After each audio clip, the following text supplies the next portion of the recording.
ಕೇಂದ್ರ ಕೊಡಗನೂರು.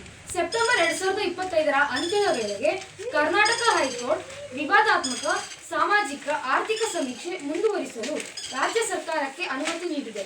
ಆದರೆ ಈ ಸಮೀಕ್ಷೆಯಲ್ಲಿ ಭಾಗವಹಿಸುವಿಕೆ ಸ್ವಯಂ ಪ್ರೇರಿತವಾಗಿರಬೇಕು ಮತ್ತು ಸಂಗ್ರಹಿಸಲಾದ ಎಲ್ಲ ಡೇಟಾವನ್ನು ಕಟ್ಟುನಿಟ್ಟಾಗಿ ಗೌಪ್ಯವಾಗಿ ಇರಬೇಕು ಎಂದು ಸ್ಪಷ್ಟಪಡಿಸಿದೆ.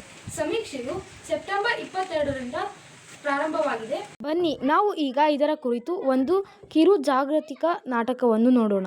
ಅರಿವು ಕೇಂದ್ರ ಕೊಡಗನೂರು. ನಮಸ್ಕಾರ ಅಮ್ಮವರೇ, ನಾವು ಜಾತಿ ಗಣತಿಯಿಂದ ಬಂದಿದ್ದೀವಿ. ನಿಮ್ಮಿಂದ ಸ್ವಲ್ಪ ಮಾಹಿತಿ ನೀಡಲಾಗಿದೆ. ಒಳಗಡೆ ಬನ್ನಿ. ನನ್ನ ಹೆಸರು ಅನ್ನಪೂರ್ಣಮ್ಮ. ನಿಮ್ಮ ವಯಸ್ಸೆಷ್ಟು? 60. ಫ್ಯಾಮಿಲಿ ಮೆಂಬರ್ಸ್ದು ಆಧಾರ್ ಕಾರ್ಡ್ ಮತ್ತು ವೋಟರ್ ಕಾರ್ಡ್ನ ನಮಗೂ ಕೊಡಿ. ಜ್ಞಾನ ಕೊಡಮ್ಮ. ನಿಮ್ಮ ಮನೆ ಯಜಮಾನ್ರು ಯಾರು? ನಾನೇನೊಂದು ಫೋಟೋ ತಕ್ಕೋಬೇಕು. ತಗೊಳ್ಳಿ. ಫ್ಯಾಮಿಲಿ ಮೆಂಬರ್ಸ್ನ ಕರಿತೀರಾ? ಕರಿತೀನಿ. ಹೇಮ, ಜೀವಿತ, ಜ್ಞಾನ, ಅಂಕಿತ, ಬರ್ರಿ.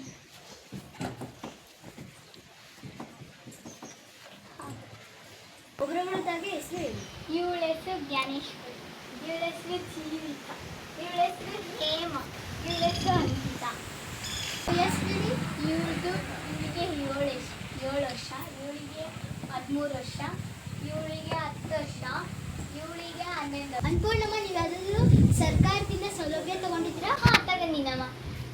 ಸರ್ಕಾರದಿಂದ ವಿದ್ಯಾಸಿರಿ ಸ್ಕಾಲರ್ಶಿಪ್ಪನ್ನು ಪಡೆದಿದ್ದು. ಇವಳು 7 ವರ್ಷ ಅಂತ ಕಾಣಿಸೋದಿಲ್ಲ. ಸಾರಿ, ಕ್ಷಮಿಸಿ. ಇವಳಿಗೆ 5 ವರ್ಷ.